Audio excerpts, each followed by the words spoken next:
Muito bom dia, mais uma vez, aos poucos que têm chegado até agora. Esperamos que venham mais alguns, porque as férias acabaram, não é? Ou estão a acabar. Bem-vindo aos irmãos, especialmente àqueles que regressaram de férias. Nossa irmã Alice teve de férias e a Ana, penso eu, e mais a família. Mas João Dias e a família também. Não venham falar espanhol, não. Andaram lá com os mestres e irmãos, mas não falam espanhol. Doutor João Paulo e a família também estão de volta. O Pedro não foi. Lá ficou a trabalhar. E quem?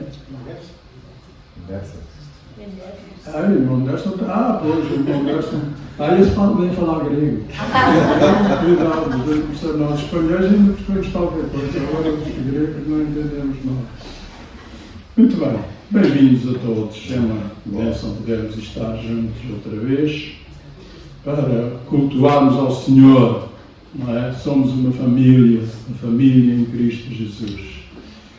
Uma família que o Senhor salvou. Nós temos a felicidade de termos fé no coração para crer nas coisas que não vemos. Não é? Eu nunca vi Jesus, mas acredito nele.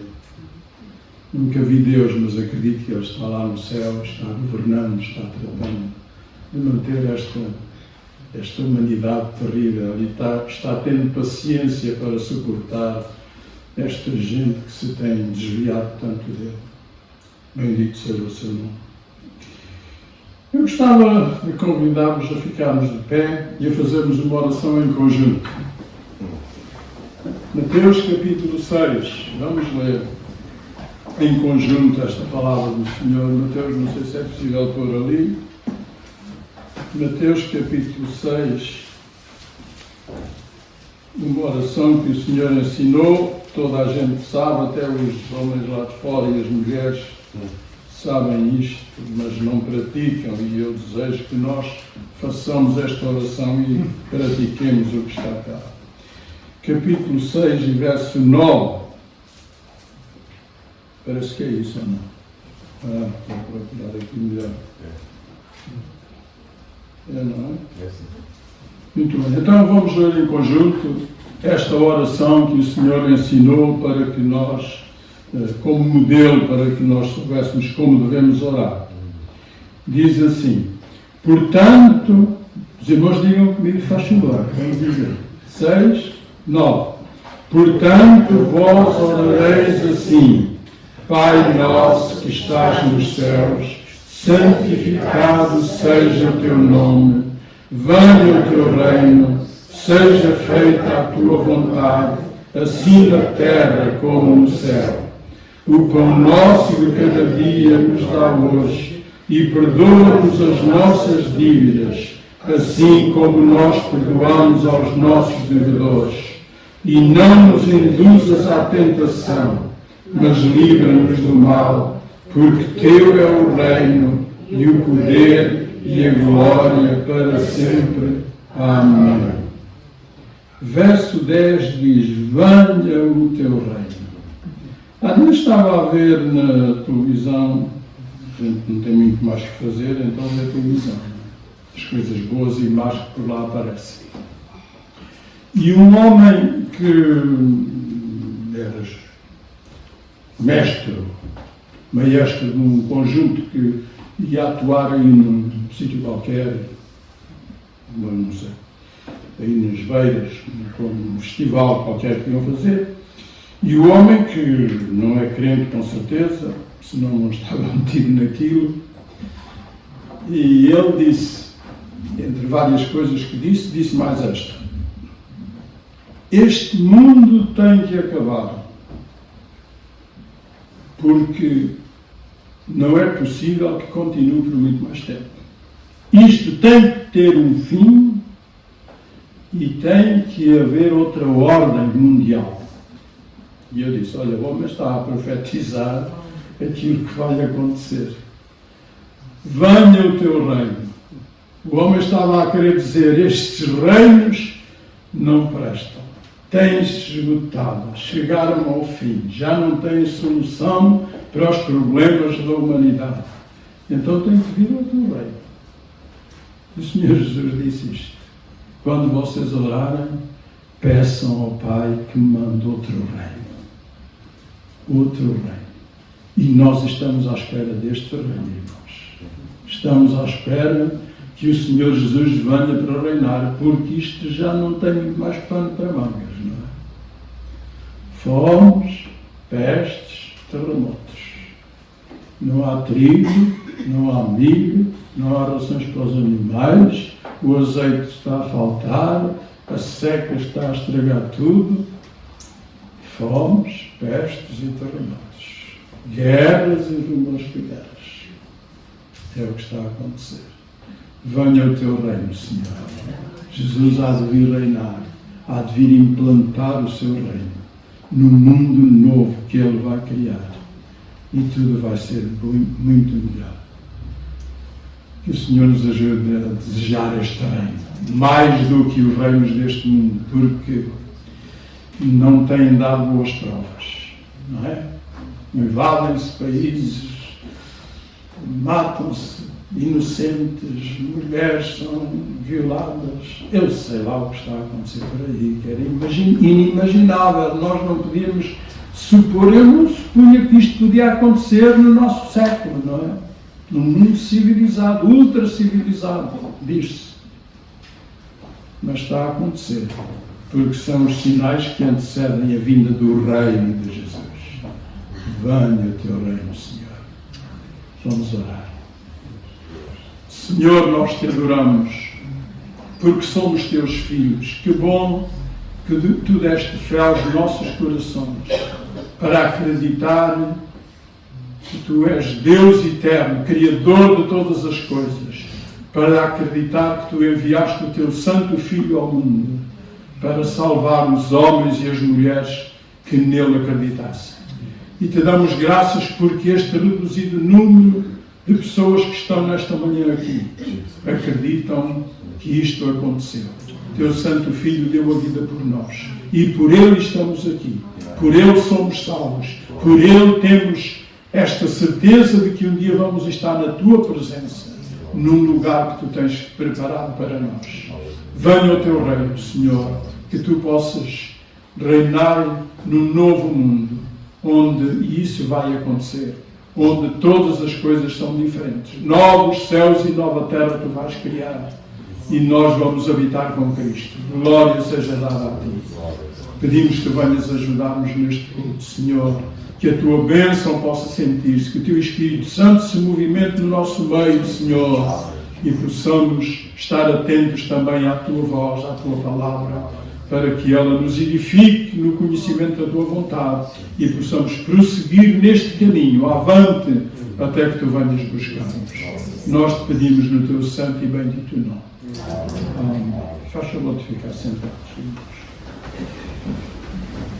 Vamos cantar o hino número 685. 685. Para glória e louvor do Senhor. 685.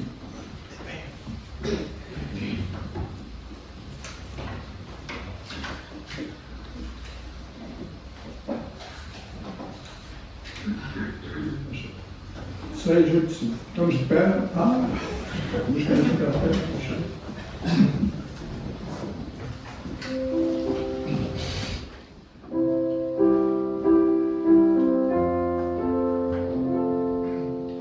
Venha,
O salmista disse: louvai ao Senhor com hinos e cantai bem.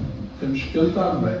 E o que acontece é que nós estávamos habituados a cantar isto de outra maneira, mas estava errado. E ontem estivemos às voltas com isto e acertámos. Então é: Jesus para salvar-me seu sangue derramou, já de meus pecados me lavou. É assim, não é? Já de meus pecados me lavou, mas é: já de meus pecados me lavou. Então vamos cantar mais uma vez o hino, vamos cantar bem, seguindo como está na música. Faz favor.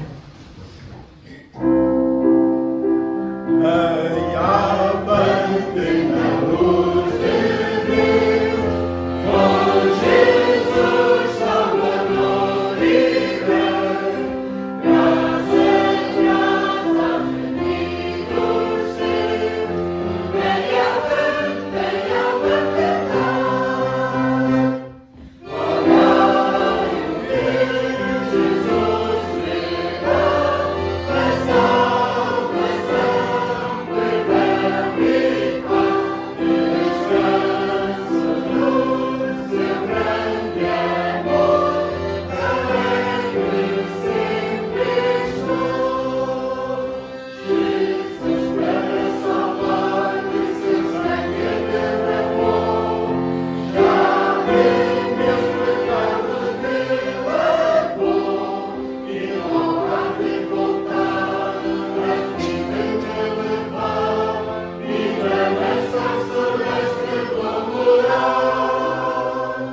Bem, ficou aprovado. É assim que se vai cantar no futuro. Vamos cantar mais um hino para louvar o Senhor ainda. Vamos avante na luz de Deus, era o que dizia este hino. E agora temos um hino da alerta, 677. 677. As armas. Aqui militares. Foram militares no fundo, mas também militares, não sei bem também, mas quando o sentinela dizia as armas é porque havia um assalto, ou havia alguém que estava a invadir o quartel, ou vinha lá o inimigo às armas, cuidado. Então vinha o quartel todo em peso e ia lá pedir aquilo, ver o que é que se passava. Cristãos às armas, irmãos, nós temos que estar com a sentinela. Cuidado que o mundo às vezes quer entrar na igreja também. Às vezes quer.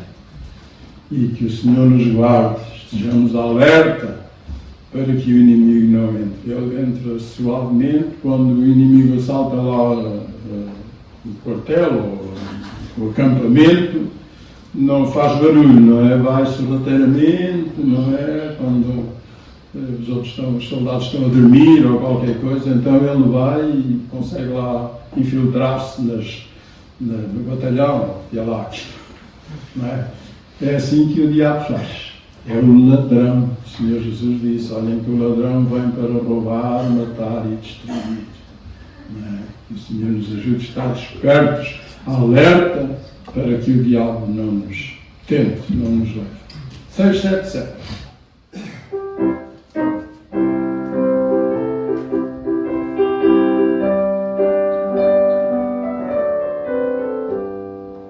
Cristo reina.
fiéis soldados, seremos recompensados. Não é? Talvez vamos receber uma condecoração. Não é? O bom soldado, o soldado que se porta muito bem, recebe uma condecoração, fica lá na caderneta, o que é assim. Está escrito, fez isto e fez aquilo, para o bem da pátria, etc. O Senhor vai recompensar-nos quando chegarmos ao céu, se formos fiéis soldados, não é? Que o Senhor nos ajude. Não estão cansados de estar de pé? Estão de pé. Vamos cantar mais um hino e já vamos tentar sentar-nos. 392.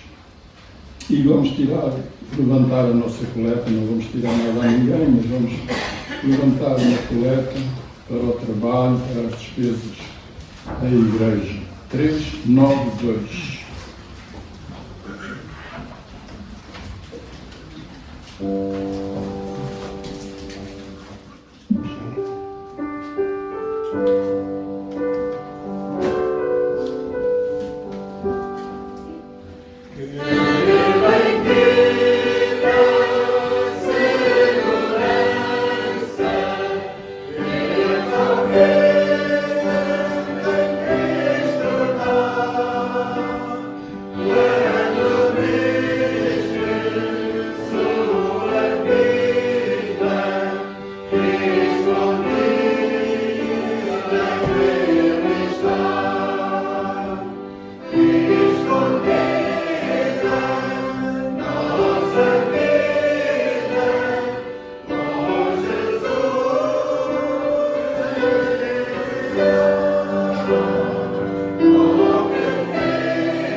Ficar sentados para descansar aí um bocadinho. E eu vou ainda usar uns versos, 2 ou 3 versos. O Simão desta não é que vai falar, não sou eu, ele é que vai pregar, é que está a falar para hoje. Mas antes, eu queria ler-vos aqui São Mateus, capítulo 24.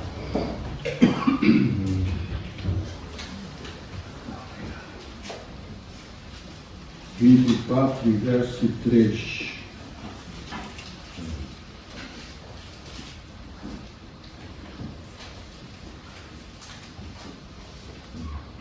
Mateus 24, 3 diz: E estando assentado no Monte das Oliveiras, chegaram-se a ele os seus discípulos em particular, dizendo: Diz-nos quando serão estas coisas e que sinal haverá da tua vinda e do fim do mundo.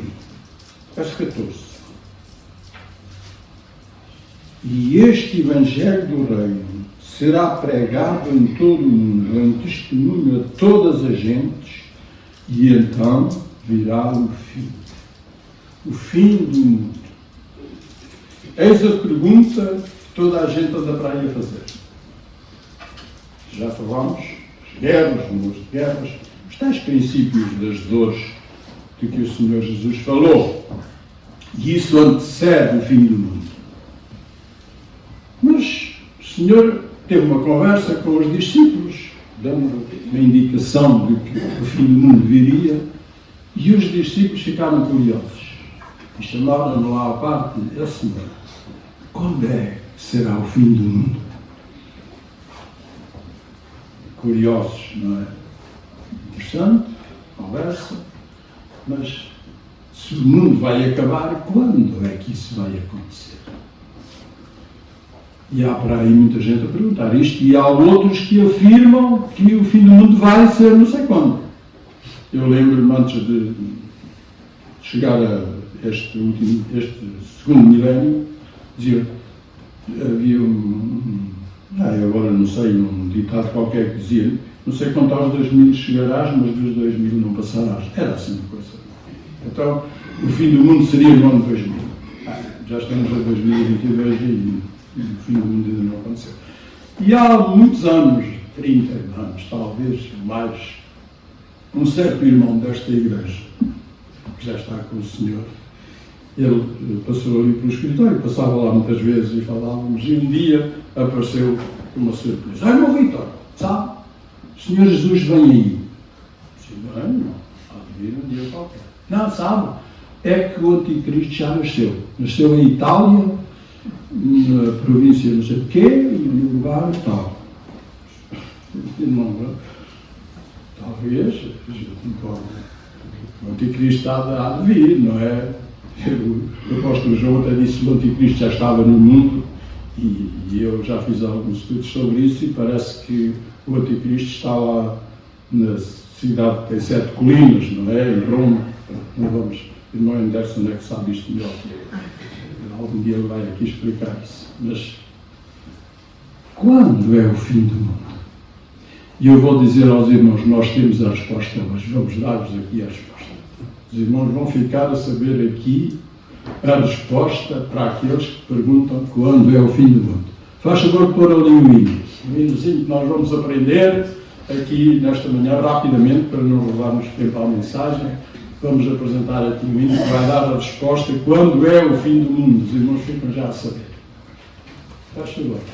Nós vamos cantar, vamos chegar de pé, os irmãos vão cantar connosco, vamos cantar uma estrofe e o coro, a primeira estrofe e o coro, para os irmãos não cantam, só ficam a ouvir e ficam a ler. E nós depois, então, cantaremos o hino todo, são 3 estrofes, é rápido, não vai demorar muito tempo. É um hino muito bonito, cai muito bem no ouvido, não custa nada. Eu tenho que buscar um treino de espera.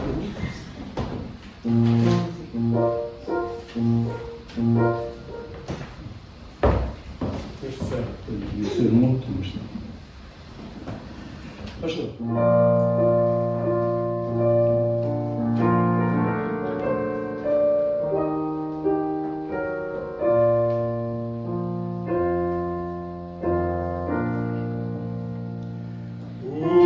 Unida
todos agora. Princípio da estrofe, as 3 estrofes. Fecha agora. Um acordezinho. O dia não sai, o regresso do esposo, porém o sinal, vens ver-me de gozo, pois presto virá esse vento glorioso, mas o dia não sai. Cristo vai, vigiemos, oremos, Ele vai. Aleluia, aleluia, sobre nuvens virá, com os anjos da glória, nosso dia não sai. Os crentes verão pela Santa Escritura que não perderá nossa eterna ventura. Olhemos então para a glória futura, nosso dia não sai.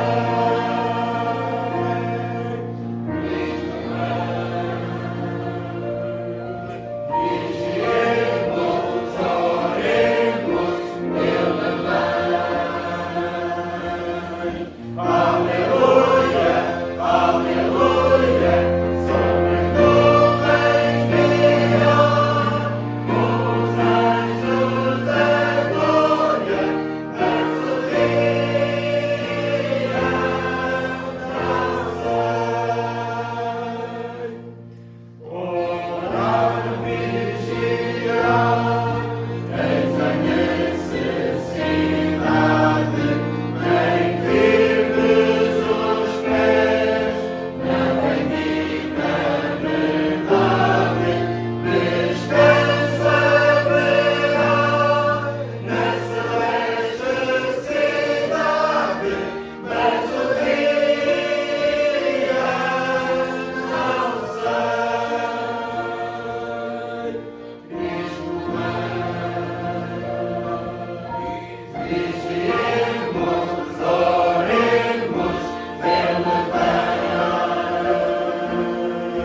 Aleluia, aleluia, sobre nuvens virá, com os anjos da glória, nosso dia não sai. Então, quando é que Jesus vem? Não sei. Nós não sabemos. Quando é que será o fim? Vocês vão ouvir de guerras e de rumores de guerras, pestes, pronto, está a acontecer. Mas o dia, não sei. O meu Anderson faz favor.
Bom dia, igreja. É bom estar de volta. Que a graça e a paz do nosso Senhor e Salvador Jesus Cristo esteja com todos nós hoje e sempre.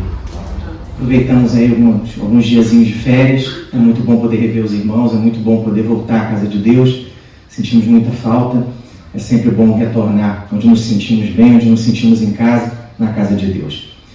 Meus irmãos, hoje eu encerro a nossa série aqui sobre coisas novas. Tá? Vimos muita coisa. Tá? Eu vou fazer um resumão aqui. Depois nós avançamos para a última parte. Eu vou falar a última vez sobre compromisso com Deus. Tá? Não sei se vocês repararam, de todos os tópicos que eu falei, o compromisso com Deus foi o que eu mais tempo permaneci, diante da importância dele, da necessidade dele. E é isso que nós vamos avançar hoje aqui, um pouquinho, se Deus permitir. Lembrando, falamos sobre coisas velhas e coisas novas, a necessidade que a igreja tem de trazer coisas novas e abandonar determinadas coisas não tem mais sentido, que não devem permanecer. Falamos sobre unção, capacidade especial que Deus concede aos servos dele para que coisas sejam realizadas de acordo com a vontade dele, com excelência, de maneira correta, de maneira adequada, de maneira que agrade a Deus. Falamos sobre avivamento bíblico, que é o modo pelo qual Deus renova as coisas na igreja, faz as coisas novas, transforma a comunidade cristã. Evento que aconteceu em diversas oportunidades na história da igreja. Falamos sobre pregação expositiva, quando a Bíblia fala. Quem expõe a palavra não conta a sua vida, não conta a sua história. Ele fala acerca das coisas de Deus. É a Bíblia que fala e é a Bíblia que se manifesta. Falamos sobre relacionamento entre irmãos, necessidade de relacionamento profundo entre os irmãos, de amizade e de relacionamento. Sobre oração, conversar com Deus. Ter intimidade com aquele com quem eu me relaciono, com quem eu converso. Intimidade com Deus através de oração. Santificação, processo pelo qual eu abandono as coisas na minha vida que não agradam a Deus e me aproximo dele, cumprindo a vontade dele na minha vida. E aí iniciamos o nosso compromisso com Deus. Falamos sobre um resumo do relacionamento entre Deus e os homens, aliança no Velho e no Novo Testamento. Também sobre o fato de que o homem quebra essa aliança com Deus constantemente e Deus restaura essa aliança com o homem. O que mais? Falei sobre o que acontece quando nós negligenciamos esse compromisso. Quando o compromisso que nós assumimos com Deus é negligenciado. O que acontece? E aí eu falei sobre o compromisso individual com Deus, que cada um de nós assume. E hoje eu vou falar sobre compromisso coletivo com Deus. Deixa eu te dar um resumão aqui do que eu falei. Falei basicamente sobre duas coisas. Primeiro, o fundamento. Qual é o fundamento da igreja? Cristo. Deixa eu pegar essa água que eu esqueci a minha hoje. O fundamento da igreja é Cristo. Cristo é o fundamento e a base de todas as coisas. E a tampa não quer sair para me derrubar, olha só que eu vou. E sobre o fundamento que é Cristo, a igreja é construída. E ela é construída com base em determinados pilares. Eu coloquei alguns aí, selecionei alguns que eram os mais importantes, que eu considerei mais importantes e pedi orientação de Deus para isso. Eu coloquei aqui, olha, coisas novas e coisas velhas, unção, avivamento bíblico, pregação expositiva, o relacionamento entre irmãos, a unção, a santificação e o compromisso com Deus. E eu deixei o compromisso com Deus por último, porque sem compromisso com Deus, sabe o que acontece? A igreja morre. Nada do que nós falamos se concretiza na prática e na realidade da comunidade cristã se não houver compromisso com Deus. Se eu não quiser, não adianta. Eu conheço Jesus, sei que Ele é amor, sei que Ele me ama, sei que Ele morreu na cruz, sei que Ele perdoa os pecados, mas eu não quero isso para a minha vida, não. Não quero saber disso. Eu quero viver do meu jeito. Ele é muito chato, ele põe muitas regras, ele impõe muitas coisas, ele dita uma série de preceitos que eu não quero seguir, porque quando eu sigo, eu perco a minha identidade e deixo de ser quem eu sou. E eu quero viver de maneira individual, eu não quero saber dele. Esse é o grande mal da igreja hoje. O individualismo extremo, incapaz de enxergar as coisas de Deus com profundidade. E é por isso que é importante nós falarmos sobre compromisso coletivo com Deus. Coletivo, da igreja toda. Toda a igreja participar dessa comunhão e principalmente desse compromisso. E aí eu vou usar como texto base aqui Neemias, capítulo 9, versículos 1 a 5 e 38. Tá? Como eu tenho o hábito de fazer, eu vou fazer um históricozinho breve aqui sobre Neemias, um homem de Deus, uma biografia interessantíssima, um homem comprometido com as coisas de Deus, e depois eu vou passar especificamente para a questão do compromisso. Tá? Esse texto aqui, embora seja difícil você datar, mas provavelmente ele acontece entre o ano 430 e o ano 400 a.C. Tá? Os hebreus, nesse período, eles desceram a ladeira sem travão. Soltaram os hebreus lá no quebra-costas, jogaram os hebreus, eles foram embora e se arrebentaram lá embaixo. O reino de Israel e o reino de Judá fizeram tantas coisas erradas, os hebreus fizeram tantas coisas erradas ao longo da história que chega a ser assustador. Olha só, o reino começa com a conquista da Terra Prometida, mais ou menos 1400 anos antes de Cristo. E as coisas vão bem, e Deus está com eles. Aí inicia-se o período de juízes, muito bem, entre 1400 a 1050 a.C. Termina com o povo completamente desagregado, com uma guerra civil, com assassinatos absurdos. E aí Deus levanta Samuel, inicia-se o período da monarquia, vimos isso, né? Tiago sabe muito bem, falamos aí sobre reis. Depois no Reino Unido as coisas parecem que melhoram, com Saul, com Davi e depois com Salomão, entre 1050 e 930 a.C. Parece que tudo vai bem. Só que o povo abandona Deus, esquece do compromisso que foi pactuado, daquilo que Deus já quer. E o reino se divide, os problemas acontecem, o reino do norte é destruído em 722 a.C., completamente destruído. Depois o reino do sul vai para o cativeiro babilônico, o reino do sul fica lá entre 586 e 537. Depois do fim do cativeiro, o povo volta à Terra Prometida. Só que a Terra de Prometida não tinha mais nada. A coisa lá estava bem complicada. Os muros da cidade estavam destruídos, o templo estava destruído, a cidade destruída e a fé do povo completamente destruída. Os hebreus, quando retornam, eles não voltam mais falando o hebreu em si. Muitos voltam falando aramaico. Já é uma língua misturada, já é diferente. A fé é misturada, se mistura com a fé babilônica. O mundo entra na igreja, o irmão Vitor falou. O mundo entrou na comunidade dos hebreus. Nesse período, nessa loucura, com Jerusalém em ruínas, Deus levanta um homem chamado Neemias. Neemias era copeiro do rei Artaxerxes I, do Império Medo-Persa. Ele era um nobre, era alguém que vivia muito bem, com muito conforto, com muita tranquilidade. Só que ele ouve histórias sobre como o povo de Deus passava dificuldades em Jerusalém. E ele ouve aquilo, ele poderia ter duas atitudes. Graças a Deus que não é comigo, né? Eu estou bem aqui na corte, está uma maravilha, tá? A comida está boa, há leitão, há de tudo. É uma beleza, vou ficar por aqui. E a outra, ele se compadece. Ele fala, eles são o povo de Deus e eu sou de Deus também. E eu preciso auxiliá-los. Ele abre mão do cargo público dele, pede autorização do rei para ir até Jerusalém. Essa autorização é concedida e ele é constituído governador de Jerusalém, governador do reino de Judá. Qual é a função do Neemias? Ele é alguém responsável por reconstruir a cidade, fazer as obras necessárias para que a cidade fosse reconstruída, para reconstruir a fé do povo e o relacionamento com Deus. O compromisso com Deus precisava ser restaurado. E ele é auxiliado por outras duas pessoas, pelo Esdras e pelo Zorobabel. Zorobabel especificamente com uma função de reconstruir o templo. Por isso que o templo, em algumas situações, era chamado de templo novo, o terceiro templo, o templo de Zorobabel. Tá? Terceiro templo não, segundo templo. Tá? Vamos lá. Quando Esdras, Neemias e Zorobabel se dirigem ao povo, eles giram e falam o seguinte: Deus não mudou. Vocês mudaram. Deus continua o mesmo e as promessas de Deus permanecem.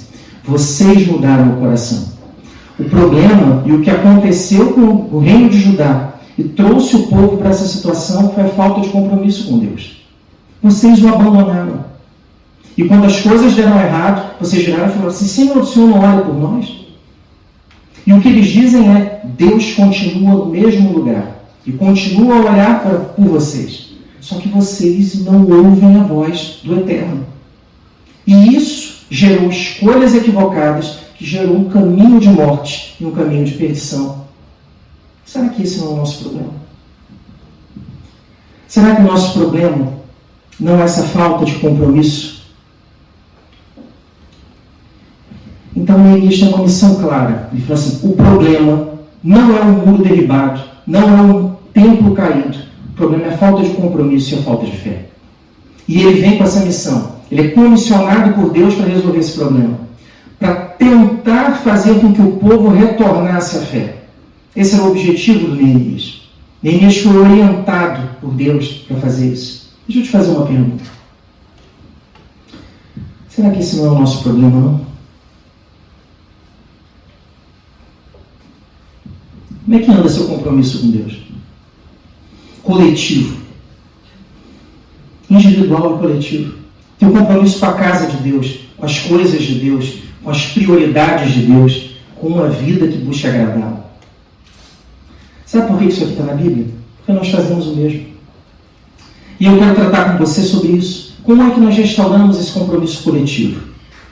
Como é que eu posso buscar a Deus como igreja, como conjunto? Como é que nós podemos restaurar o compromisso? O que é que nós podemos fazer? O que é que a Bíblia nos ensina com relação a isso? E eu volto aqui para o texto. Neemias 9, versículos 1 a 5 e 38. Tá? Eu vou ler aqui na Almeida Revista Atualizada. Neemias capítulo 9, versículos 1 a 5 e 38. Eu vou ler, mas antes de ler, eu vou orar. Vamos orar. Pedir a Deus para que Ele abençoe a nossa vida e a nossa igreja, como Ele sempre faz. Senhor, sempre quando temos dúvida, a Tua palavra nos ensina. Sempre quando não sabemos o que fazer, o Senhor nos orienta. Nos orienta como comunidade, Senhor, a retornarmos ao caminho correto. Faz com que o nosso compromisso coletivo com Deus, o desejo de servirmos como comunidade, o desejo de Te agradar, seja reavivado. Que o Senhor possa fazer diferença aqui na nossa comunidade, levantando homens e mulheres comprometidos com o Evangelho, comprometidos com uma mudança de vida, comprometidos em Te agradar. Que é isso que realmente importa. Faz assim na nossa vida, Senhor, em nome de Jesus. Amém. Olha, meus irmãos, o que diz a palavra de Deus aqui? Neemias capítulo 9, versículos 1 a 5 e 38. Eu vou ler aqui para projetar, aí fica um pouquinho mais fácil. Versículo 1. No dia 24 deste mês, que mês é esse? Setembro ou outubro, provavelmente no ano 430. Se ajuntaram os filhos de Israel com jejum e pano de saco e traziam terra sobre si. Os da linhagem de Israel se apartaram de todos os estranhos, puseram-se em pé e fizeram confissão dos seus pecados e das iniquidades de seus pais. Levantando-se no seu lugar, leram no livro da lei do Senhor, seu Deus, uma quarta parte do dia, e em outra quarta parte dele fizeram confissão e adoraram o Senhor, seu Deus. Jesua, Bani, Cadmiel, Sebanias, Buni, Serebias, Bani e Kenani se puseram em pé no estrado dos levitas e clamaram em alta voz ao Senhor, seu Deus. Os levitas Jesua, Cadmiel, Bani, Hassabinéias, esse é difícil, Serabias, Rodias, Sebanias e Petaias disseram: levantai-vos, bendizei ao Senhor, vosso Deus, de eternidade em eternidade. E agora 38. Por causa de tudo isso, estabelecemos aliança fiel e o escrevemos. E selaram a todos os príncipes, os nossos levitas e os nossos sacerdotes. O que esse texto tem para nos ensinar acerca de compromisso com Deus? Eu quero tratar com você sobre 4 lições sobre como restaurar o nosso compromisso coletivo com Deus, baseado nesse texto. Sabe qual é a primeira lição? Como é que a gente faz para restaurar o compromisso coletivo da comunidade com Deus? Restaurar o compromisso coletivo exige arrependimento. Restaurar o compromisso coletivo com Deus exige arrependimento. Olha o que o versículo 1 diz para nós. O muro foi construído, foi reconstruído. 30 dias depois o povo se reúne. Porque o muro era um símbolo só. Trazia segurança. Mas a segurança vinha do Senhor. Eles sabiam que tinham errado feio. E eles se reúnem no dia 24, mais ou menos entre setembro e outubro, porque o calendário deles é luno solar, um pouco diferente do nosso. Olha o arrependimento aqui. No dia 24 deste mês, se ajuntaram os filhos de Israel. Diz aqui que veio parte do povo. Veio um, o outro não veio porque estava com preguiça, ou estava cansado. Diz que se ajuntaram os filhos de Israel. Vieram todos. Todos vieram. Todos com interesse em restaurar o compromisso com Deus. Olha o arrependimento aqui. Eles vieram com jejum. Prova de que o importante não é o corpo. O importante não é o que eu me alimento. Eles queriam buscar o alimento espiritual da parte de Deus. E eles mostram isso através de um sinal, de um compromisso de jejum. Eles estão arrependidos da conduta que eles e os pais deles praticaram. O que mais? E pano de saco. Isso é um costume comum dos hebreus, de quando havia um momento de luto, de tristeza, eles substituíam as vestimentas normais por uns farrapinhos meio rasgados ali, e eles andavam, aquilo era um símbolo de arrependimento e de tristeza. O que eles querem mostrar é que assim, o que está dentro do meu coração eu vou mostrar externamente. E eu quero mostrar isso numa cerimônia pública. Eu quero mostrar que eu estou arrependido de fato. E mais, e traziam terra sobre si. Outro costume do Oriente dos hebreus. Quando a coisa estava complicada, ele ia lá, pegava um punhado de terra, rasgava as roupas e jogava terra na cabeça. Aí depois o que ele fazia? E tomava um banhozinho bem gostoso? Não. Ele ficava com aquela terra um tempo. Para mostrar a tristeza e a dor. Essa é a ideia. Restaurar o compromisso com Deus exige arrependimento. Arrependimento de quê? Não fiz nada errado. Não fiz nada errado. Não me arrependi de tudo. Sempre que eu ando distante de Deus, aquém das expectativas dele, e eu coloco qualquer outra coisa como prioridade que não seja ele, eu preciso me arrepender e voltar atrás. Qual é o meu compromisso? Qual é a prioridade da minha vida? Se a tua prioridade não é Deus, há necessidade de arrependimento. E muitas vezes a nossa prioridade não é, inclusive como igreja. Que coisa, né? Então, restaurar esse compromisso coletivo com Deus exige arrependimento genuíno. Segunda lição. Restaurar o compromisso coletivo com Deus exige, sabe o quê? Confissão de pecados. Confissão de pecados. Assumo que errei. Versículo 2. Olha o que o povo fez. Versículo 2. Os da linhagem de Israel se apartaram de todos os estranhos. Quem não era hebreu ficou de fora dessa cerimônia. Era só para o povo de Deus. Eles se separam daqueles que não comungavam da mesma fé. Primeira coisa, se colocam em pé. O Movida fez isso hoje conosco, né? Ficamos em pé algumas vezes para reverenciar o Senhor. Eles se puseram em pé em sinal de reverência. E aí o que eles fazem? Confissão de pecados. E não foram só os pecados deles, não. Dos pais também. Eles falaram assim, Senhor, olha, a coisa está feia, não é agora não. É desde lá de trás. As coisas andam bem na igreja ou mal? Desde quando? A necessidade de nós reconhecermos que quando nós erramos, precisamos confessar diante de Deus e pedir orientação a Ele, para que as coisas mudem. Não é só compromisso individual, é compromisso coletivo com a comunidade. Precisamos confessar, reconhecer que erramos, pedir a orientação para Deus, para que as coisas mudem. Terceira lição.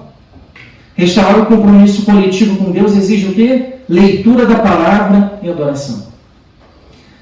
Restaurar o compromisso passa por ler as Escrituras para conhecer a vontade de Deus. Passa por isso e passa por adoração. Já lemos a palavra, já adoramos. Já é uma vantagem hoje que nós temos. Olha aqui no versículo 3. Levantando-se no seu lugar, leram o livro da lei do Senhor, seu Deus, uma quarta parte do dia. Em outra parte dele fizeram confissão e adoraram o Senhor, seu Deus. Deixa eu te falar uma coisa aqui interessante. Sabe quanto tempo eles demoraram lendo a palavra? 3 horas. 3 horas de leitura da palavra. Ninguém aguenta mais que 5 minutos. Né? Eu fico aqui na frente, eu tenho uma posição privilegiada. Né? Eu sei que quando passa de 30, 35, chega a 40 minutos, você olha para o povo está assim, ó. Vai dobrando, né? A força da natureza, a gravidade faz uma curva ali, detona ele. Olha o tempo. Olha o tempo. Olha o tempo de confissão e adoração. 3 horas. 3 horas. Quando eu reconheço que eu preciso de Deus, isso me dá ânimo para que eu busque com maior intensidade. Estava vendo um dia com a Flávia, um pregador lá, ele estava a falar sobre os desesperados da madrugada. Desesperados da madrugada? Que loucura é essa? É heresia, só pode. Aí ele falou assim, não. Quem acorda na madrugada sabe que precisa de Deus porque ele está desesperado. Ele acorda para orar. Ele fala assim, só o Senhor pode me ajudar. Tamanho é o meu desespero, eu preciso de Ti, Senhor. Ele põe um despertador lá, às vezes ele acorda até só. Acorda assim, é hora de orar. Só Ele pode me ajudar.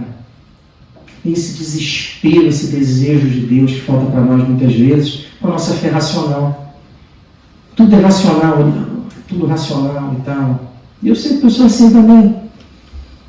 Então, restaurar o compromisso coletivo com Deus exige leitura da palavra e adoração.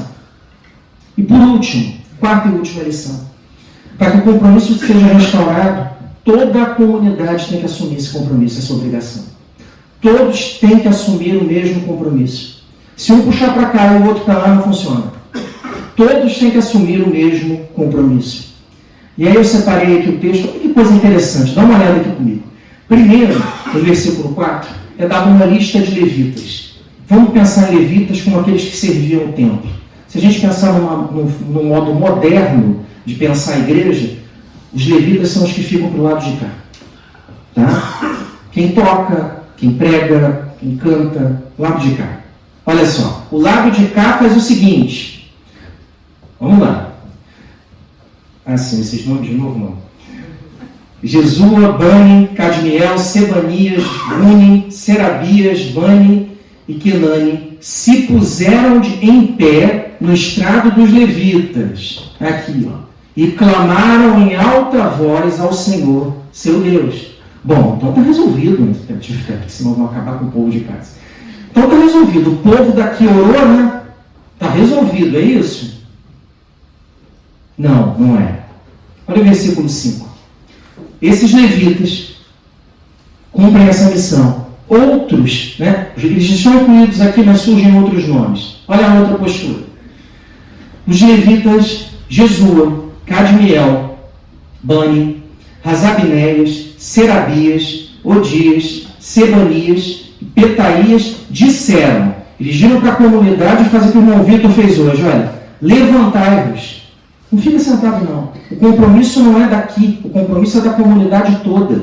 Todos precisam participar. Levantai-vos. Não fica sentado, não. Bendizei ao Senhor, vosso Deus, de eternidade em eternidade. O compromisso que Judá assumiu foi tão grande, que olha o que diz no versículo 38. Por causa de tudo isso, estabelecemos a aliança fiel. A aliança era tão importante que eles resolveram fazer o quê? Escreveram. Celebramos uma aliança com Deus. A aliança vai ser assim, assim, assim. Nos comprometemos a não errar mais. Precisamos de Deus. E aí no final, e selaram-na os nossos príncipes, os nossos levitas e os nossos sacerdotes. Uma aliança escrita, assinada. Homens de Deus comprometidos em fazer a diferença. Homens comprometidos em buscar ao Senhor. Sabendo que o compromisso com Deus é genuíno quando toda a comunidade assume. Se parte assumir e parte não assumir, não adianta. Tá? Todos devem participar. Vamos para a conclusão então. Restaurar o compromisso coletivo com Deus, então, passa por 4 lições. Primeiro, ele exige arrependimento. Segundo, exige confissão de pecados. Terceiro, exige leitura da palavra e adoração. E quarto, exige que toda a comunidade assuma esse compromisso. Gostou da teoria? Tá, então agora vamos fazer na prática. Eu vou dar 5 segundos para você pensar se você quer assumir o compromisso ou não. Vou contar aqui, ó. Está acabando o tempo. Você quer assumir o compromisso com Deus? Como homens e mulheres de Deus fizeram ao longo da história. Sempre que isso foi feito, Deus mudou a história da igreja. Levanta aí, meu irmão. Vamos fazer esse compromisso com Deus. Eu peço para que a igreja se levante e nós vamos fazer isso. Ninguém pode fazer isso. Só você e Deus. Quando a igreja de Deus se levanta, as coisas acontecem. Quando a igreja de Deus se ajoelha, as coisas acontecem. Porque quem move o Espírito é o próprio Deus. E Deus se faz presente na comunidade cristã. Vamos orar, meus irmãos? Senhor, nós queremos assumir um compromisso contigo de verdade, Pai. Não é a gente que brinca de ser crente, não. A gente quer ser crente de verdade, Pai. O que nós queremos é fazer diferença na nossa casa, na nossa vida, na nossa comunidade, no nosso trabalho, em tudo, Senhor. Nos auxilia porque nós não conseguimos só. Mas nós precisamos assumir um compromisso, porque sem compromisso nada acontece. Precisamos nos comprometer, Senhor, a te servir de verdade, a buscar a Tua vontade de forma genuína e adequada, e a clamar para que o Teu Espírito direcione as nossas escolhas de forma individual, mas também como igreja, de forma coletiva. Restaura o nosso relacionamento, Senhor. Tem misericórdia dos nossos pecados. Apaga, Pai, as nossas transgressões e que nós possamos aprender com elas como igreja, para que as coisas possam caminhar.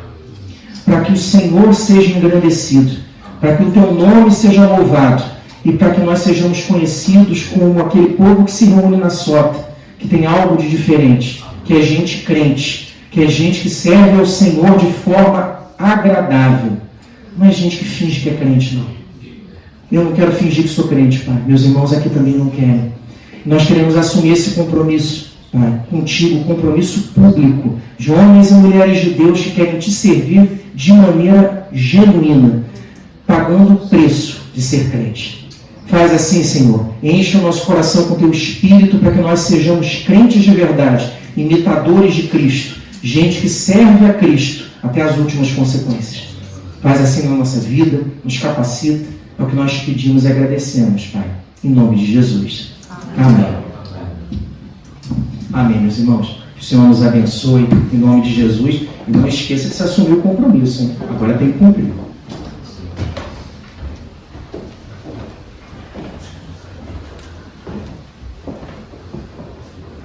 Próximo domingo temos aqui culto novamente a partir das 9 da manhã. Todos estão muito bem-vindos. Que o Senhor vos abençoe.